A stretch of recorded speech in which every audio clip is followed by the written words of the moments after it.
Welcome to the business of being healthy, where we are passionate about treating our health as good as we treat our wealth. Sheley Brien here, and I am obsessed with sharing real-life experiences and wisdom to help save you time, heartache, and money as you continue to grow personally and professionally.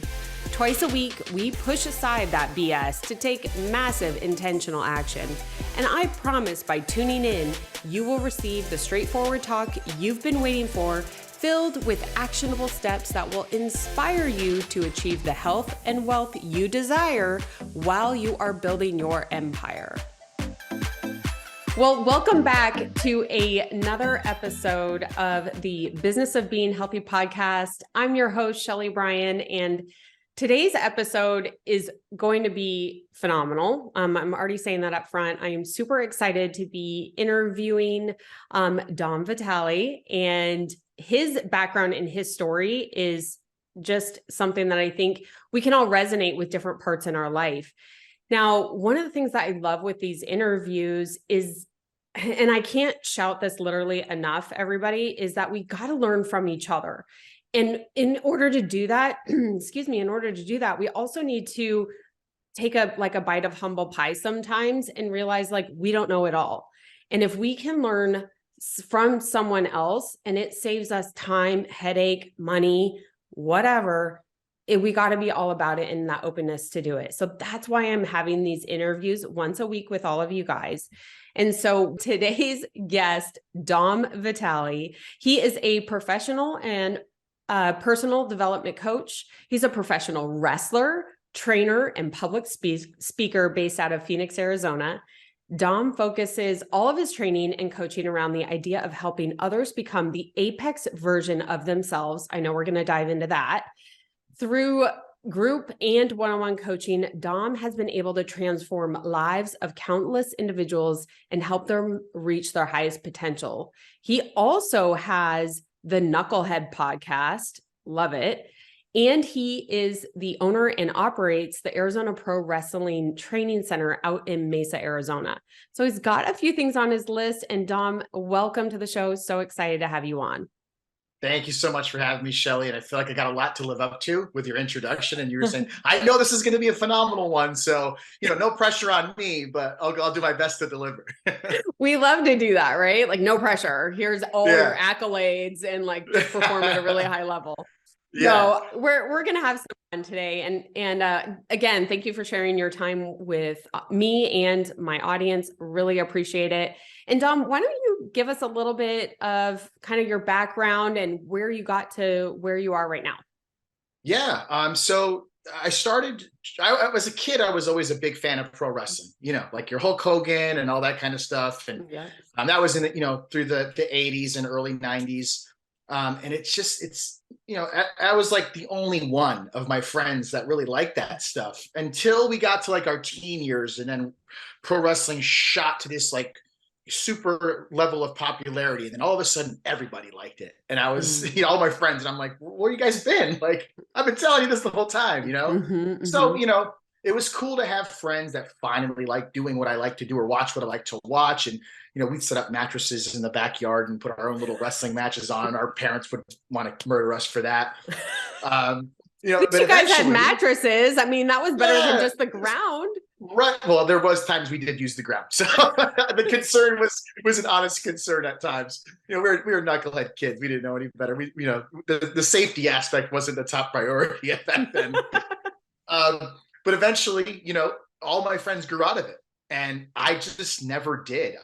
There was something about it that really drew me in. I don't know if it was the showmanship, the athleticism, maybe a combination of both, or maybe it was just a huge part of my life from the time I was 3 years old. And I sat down and watched it with my dad. And I just couldn't shake it. And I just remember watching it one day when I was maybe 16 or 17, and I want to do that. I want to be that. I don't know how that works or how that would happen, but I want to do that.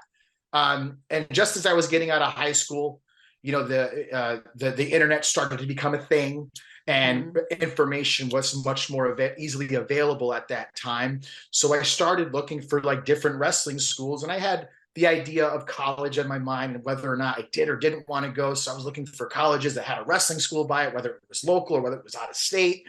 And then by happenstance, there happened to be a wrestling school about 25-minute drive from my house.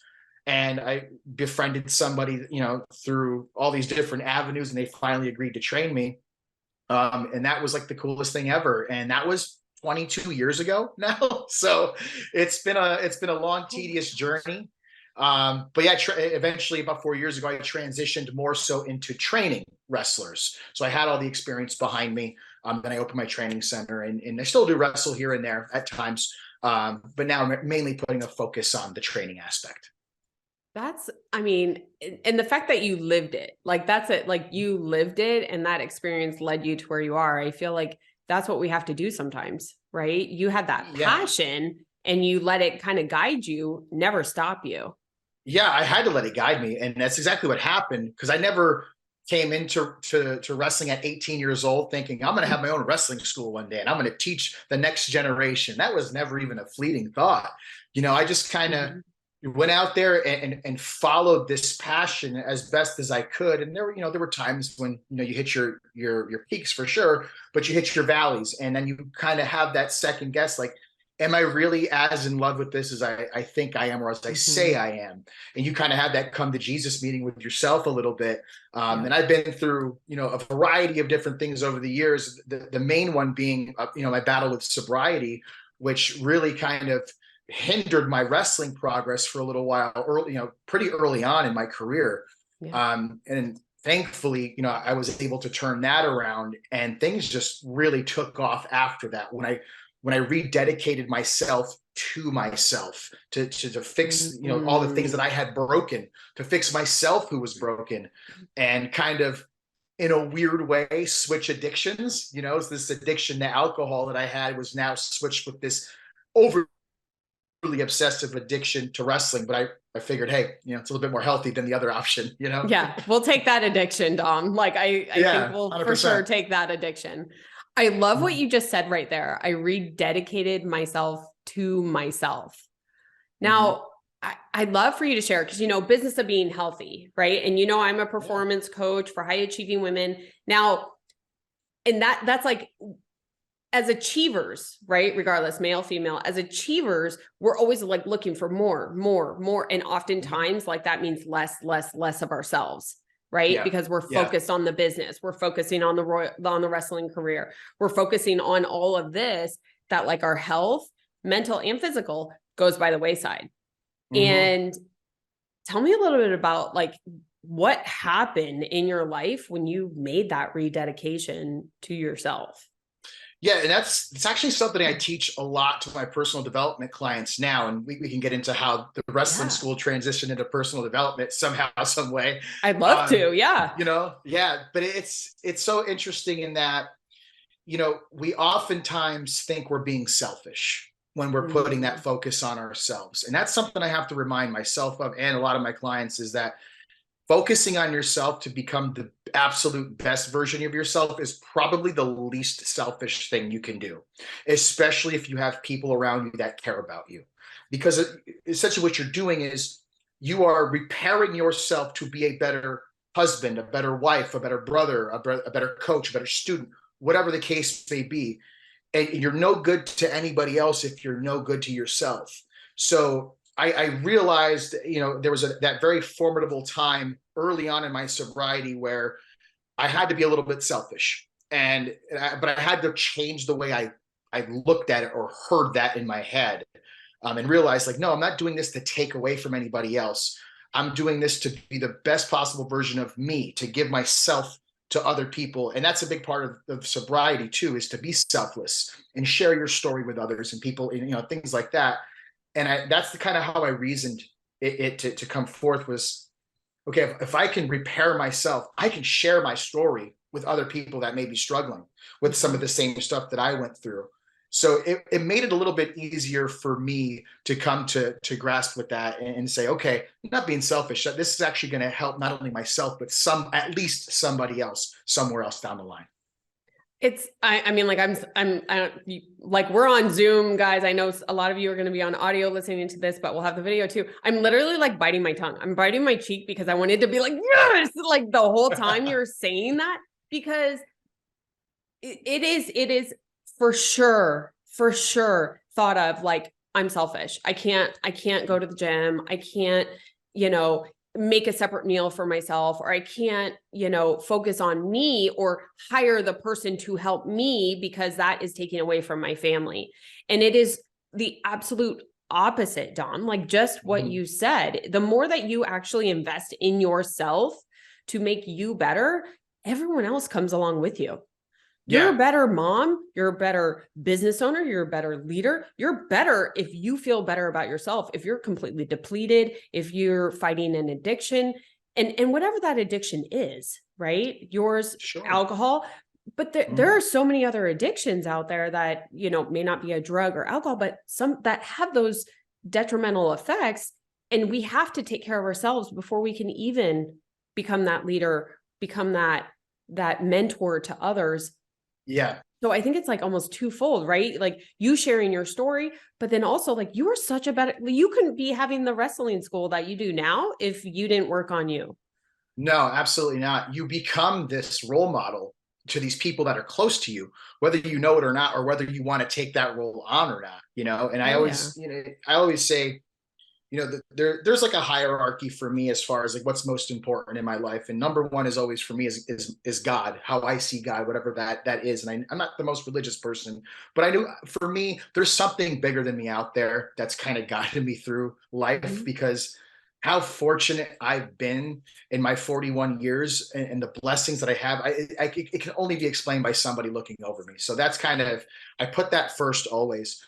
And then secondly, I do put myself second, because I want to be the best husband to my wife. I want to be the best coach to my wrestling students. I want to be the best coach to my personal development clients. And I realize that if I can put myself slightly above them, I'm going to be much better off for them. Now, not to say that, you know, if my wife was in trouble, I wouldn't drop everything to go help her. Of course I would. I wouldn't say, sorry, honey, I got to go to the gym right now, but I'll check in with you at the hospital, you know? Yeah.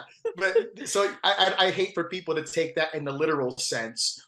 But you get that residual effect too, and I've noticed that most since I've opened my wrestling school, because I get so much more buy-in from our students when I'm leading by example. So when I'm prioritizing my fitness, when I'm prioritizing my structure, my expectations of myself, they all tend to kind of follow suit, and they look up to me. And I'm proud that they look up to me, but I always try to keep that in mind, because I never want to ask them to do something I wouldn't do myself, or I'm not doing myself. And you know, we put them through the physical ringer to do this sport that we call pro wrestling. And I know on the surface, for anyone that's not familiar, you know, it looks fun, and it is fun. It is entertaining, but it's very, very physically taxing on your body. And a lot of people don't see that side. So we have to put our students through a very difficult, rigorous physical routine on a weekly basis. Yeah. And nothing I ask them to do, I haven't done myself probably 10,000 times over the past 20 plus years. So again, I think it just comes down to knowing that you are going to be that example. People are going to look up to you. That's not necessarily a bad thing. It's not that you have to set these little standards and say, I got to live up to this expectation. No, just do the best that you can for yourself. Be the best version of you. And that a lot of times that's all you really need to do. And the rest of the pieces just kind of fall into place. Yeah, I love that. I didn't know this conversation was going to go so well, so quick, but I'm like so excited right now. And I really love for you to share, Dom, if you would, kind of more like, because you kind of have two sides, right? Your personal development coaching and then the wrestling coaching. Kind of tell us how those two differ or you know, compare and are similar, and, you know, maybe some takeaways from one side to the other or back and forth. Yeah. I've always been kind of into the personal development space as far as a consumer. I always try to figure out how I can do better, how I can be better. What am I missing? I know one of your biggest points is learning from as many people as you can. And I wholeheartedly believe in that, because I've learned many things over the years from people I probably didn't care to learn them from, but they were very helpful. Yep. So when I decided to open the wrestling school with my business partner, yeah, we wanted to create really phenomenal, well-rounded professional wrestling athletes. That was the main priority. But him and I both have, similar values. And we sat down and we thought, this has got to be more than just wrestling. We want to create we want to create better people overall. Mm-hmm. And I realized very early on, when you challenge people physically and mentally to really dig deep inside of them, you create this, extended version of themselves that maybe they never even knew existed.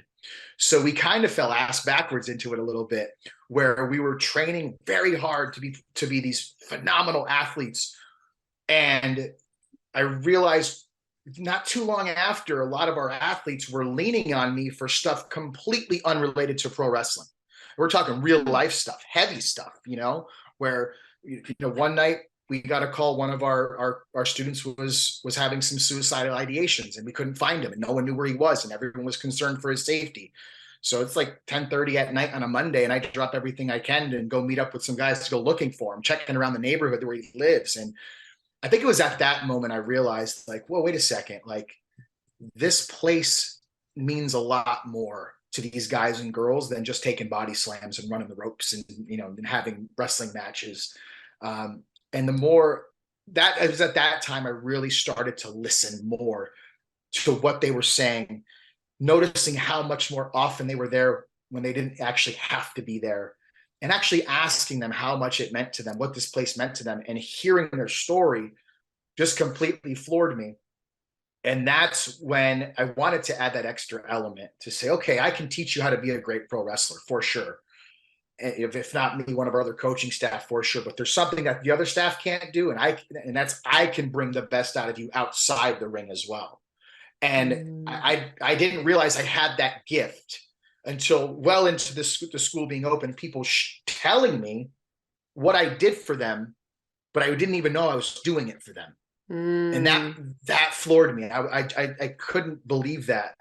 So at that point, that's when I was starting to say, okay, I'm willing to help not only these guys and girls hear more outside the ring, but there's plenty of people out there that need the same help, that have no desire to be a pro wrestler. And I know I can help them too.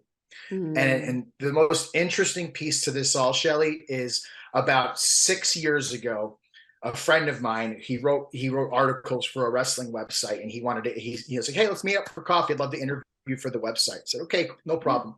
So I go meet up with him, and we answer the regular standard questions. And then he goes, he has the question, where do you see yourself in 5 years? What's like the 5-year goal? And at that time, wrestling school wasn't even in the cards, wasn't even a thought.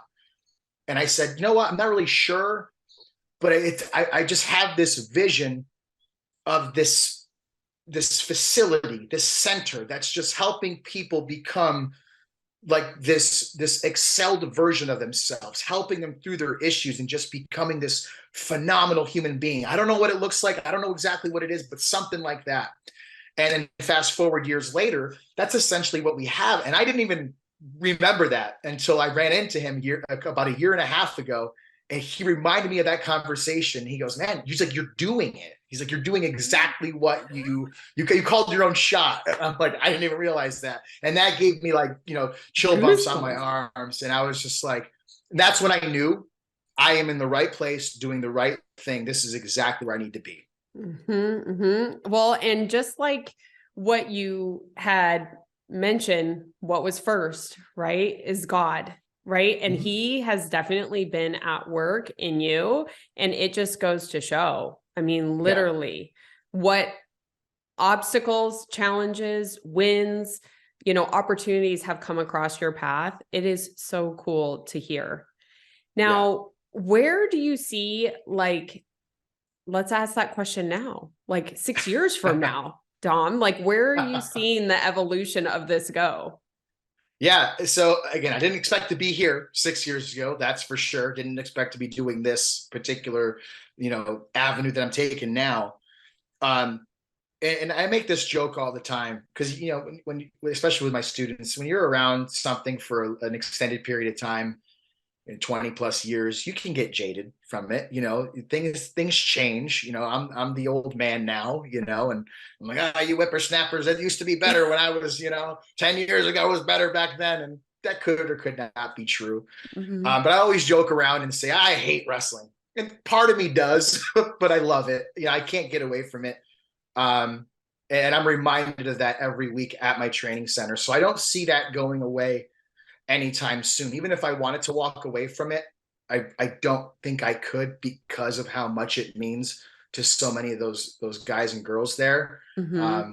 And again, I don't say that because I feel like that's the way, like, they verbalize this to me on a weekly basis, and it's very humbling. And Yep. it reminds me like it's bigger than me. So Mm-hmm. I don't foresee that going away. I think if anything, it's a matter of scaling this thing even larger. Again, not even necessarily just the wrestling aspect, with more square footage in our building and maybe another ring in there and more students. Yeah, that would be amazing. But I think we have such a solid foundation of what we created as a team where I can really branch this out and connect the two worlds, like our wrestling athletes and our normal everyday people that are seeking me out for different types of coaching, and come together for the common cause, the common good, to give back to our communities, to give back to each other, to lean on each other, to help one another, and just really create this epicenter of winners is what I Yeah. really, really want to do. That's the long-term vision for me. I love that. I love that. And I think something that's become more and more apparent to me the more I coach is that term winning, right? Like I think in like different areas of life, like that winning can look like kind of fitting into a box, right? Mm-hmm. But then as you kind of evolve and have more experiences, winning is so different to every single person. And it's like creating that space and that opportunity for winning to occur, right? Yep. And being able to have those people around you, whether it's you, Dom, or just the community of your Mm-hmm. wrestling school, that I'm Yeah. sure you walk in there, I'm sure you feel like you can freaking take on the world because of Mm-hmm. what you've created within that space. Yeah, and it goes for, like, we have a coaching group right now, which is a mix of some people that are in the wrestling space and some Mhm. people that are not. And like you mentioned, everyone's wins are different, and we always kick around ideas every week when we meet together virtually. And I always try to say what good happened this week, and someone's win is completely different or not really relevant to somebody else, but they're all there cheering them on, me like, that is so awesome. And Mhm. winning doesn't just look like this and that's it. You Mhm. have small wins, you have huge wins, you have minor setbacks that are actually wins if you really think about it. Mhm. And I think that's the biggest key, I think, is just to be open-minded to accepting good things happening to you. It's very hard for a lot of people to be able to accept it. And it sounds crazy. Like, who wouldn't want great things to happen to you? You'd be surprised. So a lot of Mhm. people try to avoid that because it's a lot, to them, it's a lot to live up to, this expectation or this imposter syndrome. There's a variety of different things. Yep. But that's what I always tell people, say, be willing to accept the good things that come to your life because you deserve them. You earn them, especially if you're doing what needs to be done to get there. You need to be willing to wholeheartedly accept that. And once you're able to do that, more and more will come to you. And it does get easier over time. Yep. Yep. Absolutely. And I think a big part of that, like you had mentioned, is the foundation of the wrestling school and the space that you guys have is you have that support group. I think that is so important that especially, we're recording this on January 10th, new year, right? All this like new, exciting, exciting, right? Let's go, let's Mm-hmm. go. And we want to like reach for the stars, which I think we should. That being said, who are we doing it with? Who Yeah. are we reaching the stars with? And that's going to either help boost you up or pull you back. And some of the hardest ones that pull you back, I got to say, we just got through holidays, family, right? So Mm-hmm. like we Yeah. survive the survive the holidays. Thank you, Lord. But like family is some of those. And so it's maybe even reevaluating those relationships that we have and seeking out relationships that we can build that want to support and help us grow. Right. Yeah. And that is such an important thing that you're doing, is creating that space for it. I'm creating the space with the group coaching, the one-on-one, and just the communities that I'm involved in, because I have huge aspirations and not everybody is going to like that. Right. It's intimidating to them. It really, it scares the shit out of other people that don't have the same ambition as you do. I didn't mean to cut you off there, but it's okay. I'll cut you off another time. It's totally cool. No, is because 2022, I mean, it kicked me in the teeth in so many great ways. And that's what I love hearing, is like, I mean, it's finding that space that we can grow in, finding the support that is going to be there for the smallest wins, or wins they don't really understand. Like they don't need to, they just need to be like, good job, Sheley, go, right? Or whoever you're with. And so like, I love that you have created that space, and it sounds like you're, I mean, the vision could be to just really grow that space, the winners. Yeah, it's become a lot more clear lately. And one of the main reasons for that is, like, I always tell people, you know, you don't have to humor those that are not going to serve you. You know, if you know your family is the one that always brings you down, they don't need to know what's going on with you. They don't need to know why you're happy, why you're sad. You can keep them at arm's length and still care about them and their well-being. 100%. It's not that you're shutting the door completely on them. So what I've developed, and I call it our tribe. We've created our own tribe in the wrestling school, in our coaching community. And this is our tribe of people that we have to speak here. We're protecting. We're protecting our perimeter, so to speak. And these are the group of people that are like-minded, that are working towards similar goals, that want more from themselves. And that allows each other, or each of these individuals within these groups, to lean on each other and to push each other to be actually better than they are. And one of the practices that we've implemented into our wrestling school over the past couple of months is something that I stole from a jiu-jitsu school locally that a friend of mine was attending. And he told me about this, and I thought it was just phenomenal. And I'm like, let me give this a shot. So at the end of our week, and every week we operate Monday through Thursday as our training days. At the end of every Thursday class, we'll all sit around in a circle, and I go around to everybody and I ask them what they're grateful for. One thing. What are you grateful for? It could be anything. It doesn't need to be wrestling related. It could be literally anything. And we've been doing this for about a month now. And slowly but surely, everyone's kind of gotten a little bit more comfortable opening up, sharing things that a lot of them sharing things that they've been with us for a year plus. Some of these, and we didn't know their story. We didn't know this about them. And then they share it with them, and they're vulnerable, but they're vulnerable in a safe environment. You know, they're not out there exposing themselves to someone that's going to take advantage of their vulnerability. Yeah. And it's just been crazy in that they've been able to transform our team dynamic. And my school's been open it'll be 4 years this March. And this is the strongest our team has ever been.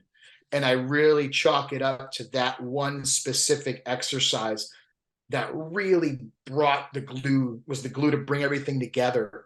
And people look forward to Thursday nights now. After, you know, I was before everyone was at first they're like, you know, looking sideways, like, you go, no, you go, you know, and now they're like, I'll go, you know, and that's super cool to hear and feel. And I usually go last, and I always have something in mind I want to, you know, be grateful for.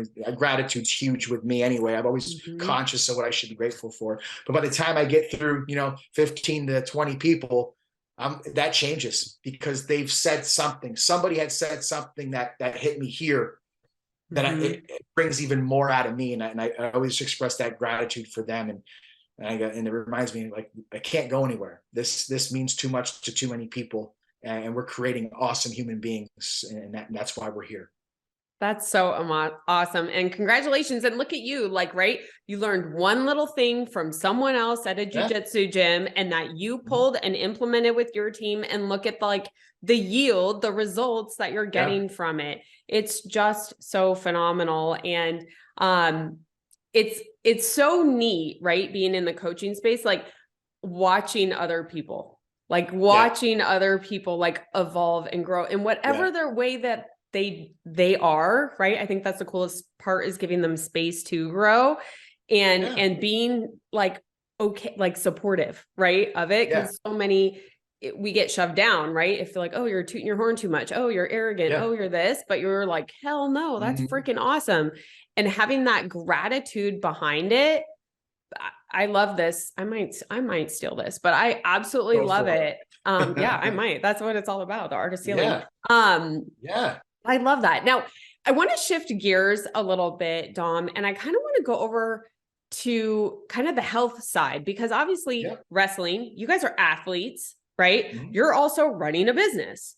So I'd love to hear a little bit about how you incorporate your health habits, if you want to share those, your health habits daily while you're also running a business. Yeah, it's difficult, because when you're running a business, it's not 9 to 5, as much as you'd like to think it is. It's essentially 24/7. Your brain's going 24/7. That's for sure. Yeah, like our gym is literally open Monday through Thursday from like 5 to 10. Those are not the hours. Let's not get that twisted, Yeah. So in addition to that, like we have an actual wrestling promotion. We put on events. We do charity events. We do all kinds of different stuff. So it's very time consuming, not just, the carrying out of all those things, but the thought process that goes into planning, all these different nuances that you can think you can plan for, but something always happens unexpected and you have to address it. So you have that on top of, prioritizing, for me, prioritizing my health and fitness. And, over the years, it's been up and down, and I didn't start taking my fitness really serious until about 6 years ago or so, maybe 5-6 years ago. I've always been in relatively decent shape. And I always I look back now and I'm like, maybe I missed my best opportunities in wrestling because I didn't put a better focus on my fitness. So I was just kind of skating by, and I don't want my students to make that same mistake. So I hold them to a higher standard. And I say, you could be the greatest wrestler in the world, but if you look like the guy that mows my lawn, chances are the decision makers are going to look right past you. You're not even going to get a chance to see how great you are as a wrestler. However, if you walk into a room and turn heads, then you have people's attention. Then it's up to you to deliver from there. And I tell people, our students, I don't expect you to be a bodybuilder and be Mr. Olympia or not. That's not what I'm saying, but prioritize, look presentable, look like an athlete. And again, how can I ask that of them if I'm not willing to do that myself? So it is difficult, and it's a matter of, not so much motivation, but I'm more of the discipline type of guy. Yeah. I hang my hat on that. It's doing the things that you need to do, even particularly when you don't want to do them. When you don't feel like doing them, you actually do them. So it's fluctuated throughout the years for me to figure out what works and how and when. And as our business evolves too, that priority as far as fitness goes has to adjust as well. So right now, I have a pretty good thing going on where, I'm up, and I learned this was inspired from my coaching group. One of the guys in the group was waking up at 4 o'clock in the morning every day to go work out. And he's like, it's just a really good feeling. By the time I get out, I can watch the sun come up. And I was like, wow, that's pretty cool. And I'm like, why can't I do that? And I'm like, well, I'm just a lazy son of a bitch. That's what it is. And so I post, I'm like, I'm doing that. I'm going to start doing that. And I did, and it felt great. And it was something new. It was something fresh for me, because you get caught up in your routines and things get old and stagnant, So I started doing it and posting it in our group saying, this is awesome. Trickle down effect. Now we have other members from the group doing the same thing. And now it's like the 4 a.m. workout crew, we call ourselves. We're checking in with each other, So, and to me, it's like historically, Saturday, Sunday comes around, sleep in as long as you want, figure out the gym later. And now, like, as long as I'm not out of town on the road doing something with wrestling or anything else, like I'm still getting up at 4 o'clock on a Saturday to go to the gym, and I still got my whole day ahead of me. So it's just those adjustments, but you really have to take the time to implement the discipline, train yourself to be disciplined. I think that's where a lot of people kind of, fall off, is they think people are born with the trait of being disciplined. It's not the case. It's an acquired skill over time and over repetition. So it's just a matter. I train myself in that every day. And I'm not perfect. I slip up. I'm not in the shape now that I wish I was in, but I know what I need to do to get there. And I've been there before. And when push comes to shove, whenever I am kind of falling short, I don't like to blame circumstances. I don't like to say, well, this day was busy. Oh, something happened at the school. It's on me. It's my fault. I didn't get my workout in. I didn't follow my diet, whatever it is, that it's on me and nobody else. So just a matter of being conscious of those things throughout the day and remembering what's important, getting to the gym to try to look the best so we can be a presentable role model to our students and lead by example. I think that's what it comes down to most for me. I mean, there was so much gold there. I hope that, all of our listeners on the episode right now, like there were so many different pieces to that. I'm going to pull out a few, is one, the fluctuation. There's been different different things that you've done in different periods of time when you were building a business or with the pro wrestler or whatever. The fact of the matter is that it was still always a priority. Right. So maybe sometimes it was extreme and like very prominent focus. Sometimes it was maybe third or fourth on your list, but it was still there and you allowed for the flexibility to be there. I think that's something that, excuse me, when it comes to health, so many people think like it can only be this way and this is it, or it's not good. And if I can't, if I can't work out 45 minutes, it's not a workout. I'm not going to work out. And I'm like, who said 45 minutes makes a workout good or bad? Yeah. Like you're the queen of the 20-minute workout. I'm a 20-minute-er. If you can be efficient in 20 minutes, do it in 20 minutes and move on because we got stuff to do. So I learned that from you. Yeah. Honestly. Like I see you doing that and I'm like, because I'm that person. I'm like, I need 45 minutes minimum. There you go. But then I see you getting it in 20 minutes and I'm like, well, damn, if Sheley can do it and she knows what she's talking about, like, why can't I, I love it. But it's like questioning those like parameters that we've set. And it's like, who set these and why am I believing this? Right. And so I think having that fluctuation when you incorporate health back into your life as you're building your business, running your family, doing all the things is like, recognize it's going to ebb and flow, but it needs to stay consistent, right? Some days I get to go to the gym for an hour. It's amazing. I love it. But some days it is 20 minutes and that's what I can do. So that's what I think is really important. The other thing that you mentioned, Dom, that I absolutely love, and I want our listeners to really resonate with this, is the feeling attached with the activity. So often we get like that, check the box, check the box, check the box. And sometimes when we're going through a rough patch, we just need to check the box. I get it, right? We need to have that feeling of achievement. But if you really want to make sustainable, lasting results, you have to attach a feeling to it, right? So that feeling of the 4 a.m. workout, it started as well, why the heck I can't do that? I could do that. He's doing that. I could do that, right? But he attached the sunrise, which was like beauty and a feeling of beauty. And then the feeling of accomplishment, like I have my whole day. All those feelings attached to the activity are what creates change and longevity. Yeah. And I love that you talked about that. I think it is so important that when we incorporate health, don't just freaking check the box. Do things that make you feel good or feel how you aspire to feel, not just like, because checking the box only lasts so long, period. Yeah, I'm so happy you said that because I didn't even realize that was happening with me in this instance. But I wholeheartedly agree. Even coming into today, you have to attach that feeling, that emotion to the action. I think that's super helpful. But you just said that, and I would have to analyze that myself. Again, just using the 4 a.m. workout as an example. And I didn't realize there was a feeling attached to it until you said something just now.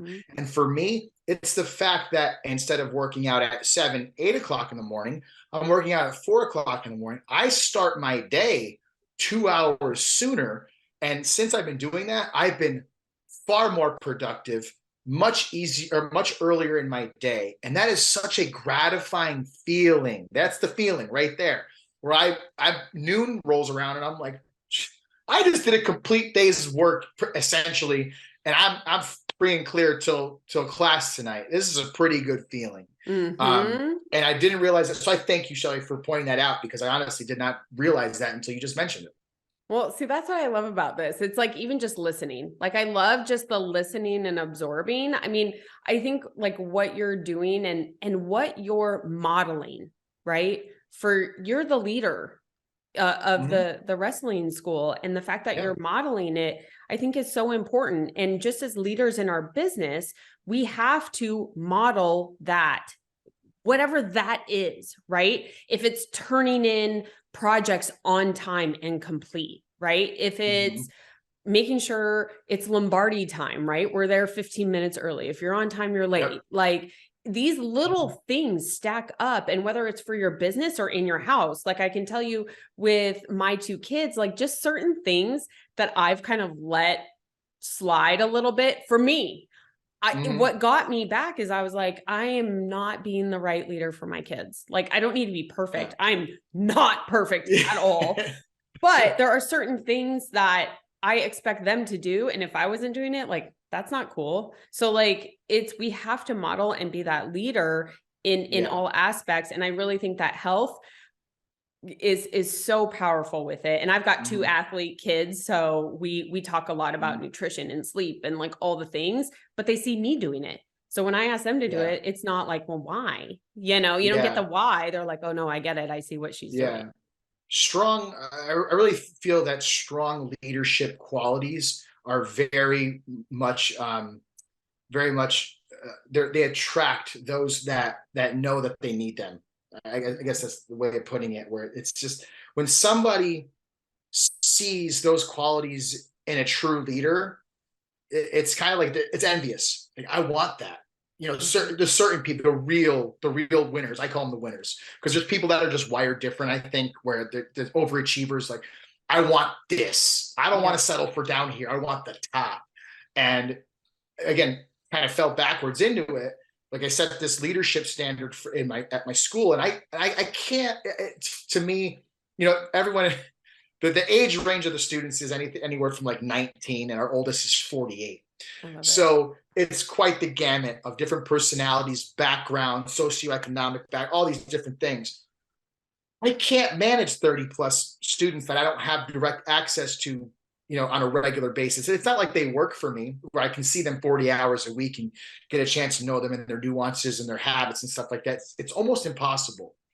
But what happened on accident was 3 of my top performers, my top performing athletes, took on this leadership role upon themselves. So like a sub leader. So they're basically acting as my proxy a lot of times. They have a better connection with their teammates because they're in the trenches with them. They're doing the same stuff. So they're a little bit different relationship. But these 3, overachievers have also, like, the physical fitness aspect is a huge role in everything that they do. They look great. They prioritize their health. They're in the gym when they're supposed to be, but they also have lives outside of there, and they know how to. I'm not a big fan of the word balance, but they get it.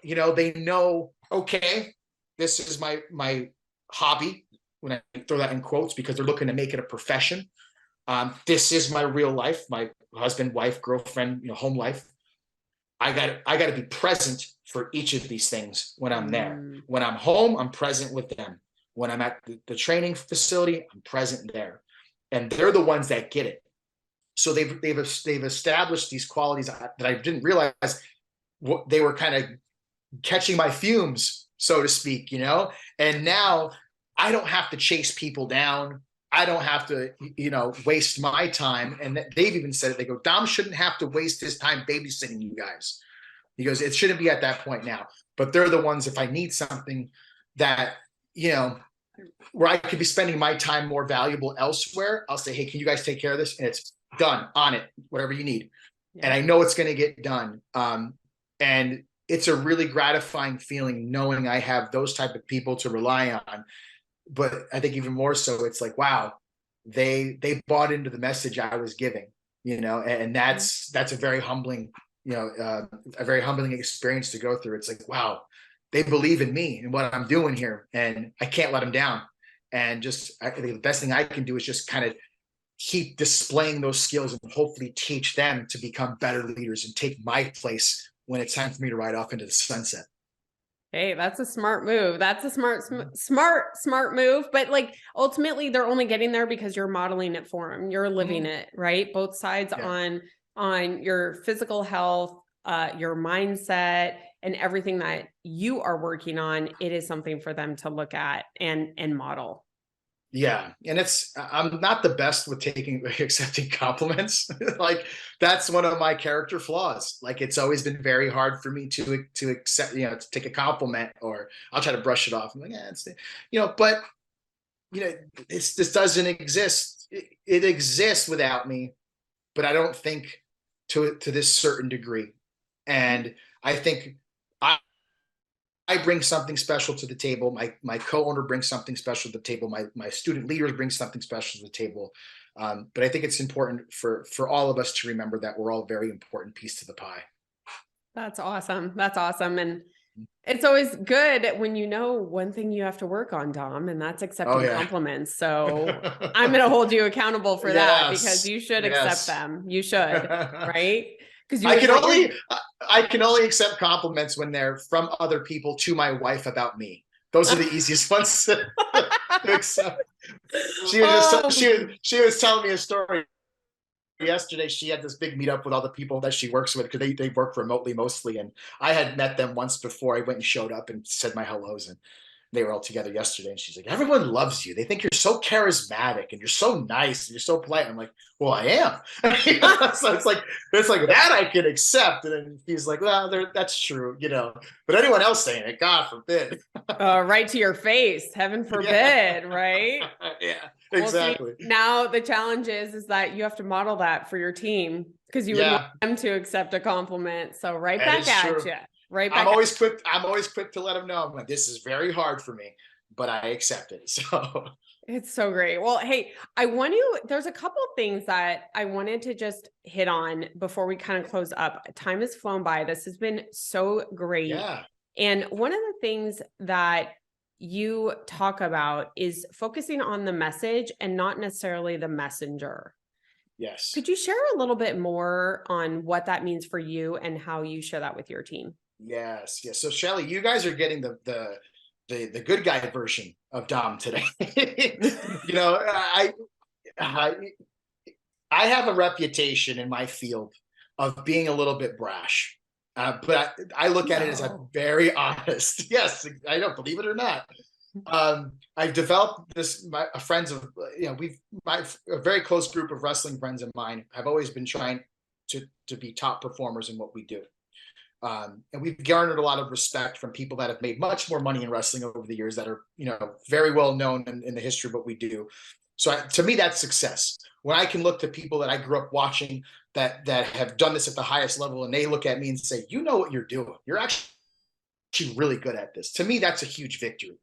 So over the years, before the wrestling school was open or anything like that, I would always have younger wrestlers kind of seek me out for advice. Hey, can you watch my match and give me feedback? Let me know what I did good, what I need to improve upon. And I'm a firm believer in, you have to know what you're doing wrong before you know what you're doing right. Because what you're doing right, you're going to do. That's the status quo for you. It's easy for you. But what you're doing wrong is most important, because you have to know how to fix it. You have to know how to make the adjustments. So again, I'm especially in that that environment, locker room, a lot of testosterone going on, that type of thing. So people would ask me the feedback, and I'd start off and I go, well, this sucked, that was terrible, so bad. And they, deer in the headlights, like, oh, this guy's an asshole, but I always tell people, I say, no matter, I'll always give feedback if it's asked for. But the key is to keep your ears open after I tell you the bad stuff, because I'll always tell you how to fix it after the fact. And I ran into that problem a lot where I ran the people would label me a bully and us, bullies and things like that, because we would tell them what was bad and they would immediately just earmuffs, not hear anything else we had to say, because they took it so personal. They really weren't willing to accept the feedback. They didn't want the feedback. They didn't want the right answer. They just wanted to be humored and kind of have their ego stroke. Oh, you're great. Oh, you know it. You know everything. And for me, coming up in wrestling, that never helped me at all. It was when the old timers would say, "You're terrible at this, but this is how you get better. This is what you should do instead." And I always appreciated that. And I, I never say anything out of a malicious manner or anything like that to hurt anybody's feelings. I'm just very matter of fact. And I found out, over the years, a lot of the best advice I've gotten was from people that maybe their delivery wasn't what I preferred, wasn't the way I wanted to hear the message, but the message itself was, damn, I really needed to hear that because I didn't know that, or I didn't realize that applied to me. Yeah. And that's why I think it's so important for people not to worry so much about who's giving you the nuggets of information that you need. It's the nugget itself that's worth more than who it's coming from. And you have to be open-minded and willing to, to accept those answers from a source that maybe you don't really care for. If it's right, it's right. If it's legit, it's legit. Doesn't matter if I'm saying it, you're saying it, or the homeless guy in front of QT saying it. Doesn't matter. The facts are facts. And if you really truly want to win, if you really truly want to succeed in life, you have to be open-minded to take those valuable bits of information from wherever you can get them. Yep. I love that. I love that. And I think it's hard. It can be hard sometimes, Dom, right? Like hearing some stuff and you're immediately, depending upon previous experiences in your life, you could have like an immediate like defense mechanism come up, right? Where you're like, well, F off, I'm not listening to you, whatever, I'm done. And that's the part, like that's the section that really might need the most work. Yeah. Right. It's like going to a therapist and they give you the why treatment. Well, why? Well, why? They don't accept these closed answers. These closed answers. It's open-ended question. Well, why? Same thing. If I say something to you and it strikes a chord and it gets you all emotional, well, why? Because chances are part of it's probably true, if not all of it. And you got to do that self-analyzation at that point. And that's where the growth happens. The growth doesn't happen when it's freaking easy. The growth happens when you're challenged. And I'm not saying like it's hard and you're going to be in the corner crying or, you're going to be sweating or like break a limb because you're doing something physical. Like there's so many different things. Your heart is just maybe acceptance of like, wow, okay, I really did need to hear that. And that sucks and it hurts, but what can I do about it? Now let's move, Yeah. You have to be, again, I always tell people that too. If you want to do anything at a high level, you better be ready to lose. You better be ready to hurt. You better be ready to sacrifice. You better be ready for things not to go smoothly, because that is the only way people get to that level. And it's a tried and true formula. It happens in every field. The people at the top, it's never a smooth ride. Nope. And that top isn't just wrestling is what you're referring to. It is anything. Anyone that is at the top of their game. I love that you said the word sacrifice. Like, what are they sacrificing? What are they, striving for? And hurt is different in every area for every person. And when you accept that, embrace the struggle and move forward. Yeah. It's a very liberating experience when you can really keep yourself open to that. And when it actually happens, it's like, whoa, that's what they were talking about. You're like, okay, now I get it. Now it's fun and easier. Well, until the next time. Yeah. And then you get kicked in the teeth again. And here we are. Exactly. Well, Dom, I so appreciate all the knowledge and wisdom that you dropped today at of 41 years old. I've got you beat. I'm 42. for the moment. So I've got you beat. And well, too. we have the advantage of not looking our age. So there we go. We exactly. win. And we were born in the 80s. Like anyone born in the best. 80s is amazing as far as I'm concerned. I love the 80s. Okay. Well, before we sign off, Dom, tell my listeners how they can follow you, follow along with you, get to know you more. If you'd share that, that'd be great. Sure. So I'm most active on Instagram, and you can just search me by my name, Dom Vitalli. Love to interact with people on there. So if anyone has any questions after today and they want to reach out, please feel free to do so. I love interacting with everybody and anybody and helping any way I can. If you want to get to know a little bit more about me, you can go to domvitali.com. If you're interested in maybe doing the coaching group with us and joining us non-wrestling folk on our quest to greatness, you can find some information on there or just message me directly as well. And as you mentioned at the top of the show, I do have a podcast myself, release episodes every Monday. It's called the Knucklehead Podcast because we all know I've been a knucklehead every now and then. And some of us, that's an old habit to break, It's a personal development podcast. I just kind of give people some real life advice. Let me put the disclaimer out there. It's a little bit explicit. I throw the F word out a lot, but I don't do it for effect. I just speak from the heart, and I get very emotional and very involved when I speak on these episodes. And it's just me. Sometimes I have guests and things like that, but it's mostly just monologue by me where I get really fired up about stuff. But it comes from a good place. So just be, it's a harsh message, but it's hard truth. It's reality right in your face. If you want to check it out, it's on Spotify, it's on iTunes. You can pretty much find it anywhere. There's a link to my website as well on there. So again, thanks for having me, Sheley. I really appreciate it. Awesome. Well, again, I just really appreciate you sharing your time with us today. And I can't wait to continue this conversation again and hopefully see you around the valley. So thank you so much, Dom, and all of our listeners. Really appreciate all of you staying with us today. What an amazing episode. And how about this, right? The business of being healthy. And I have a pro wrestler on, and this is just so cool because we can learn from each other. And that's what we're going to do here on the Business of Being Healthy podcast. You are going to get tips and tricks and expertise on how to level up in every area of your life when it comes to your business and health. So make sure that you join me twice a week here on whichever podcast, I would say whichever podcast app that you use, you will find the Business of Being Healthy. For now, goodbye.